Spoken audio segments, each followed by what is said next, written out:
My session today was about liquidity solutions across the private markets, and more specifically, the evolution of the secondaries market, both in terms of how LPs are utilizing the secondaries market to more proactively manage their portfolios, as well as some of the new innovation, including things like GP-led secondaries.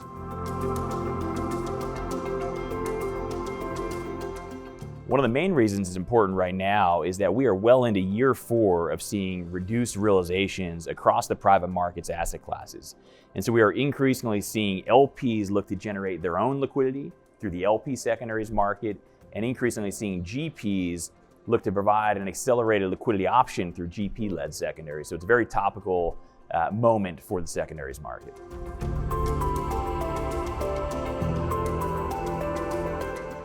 The key takeaway is this is an evolving but also an exciting market opportunity. One that we historically thought about as being somewhat more cyclical, where there are good times to be a buyer or good times to be a seller in the secondaries market.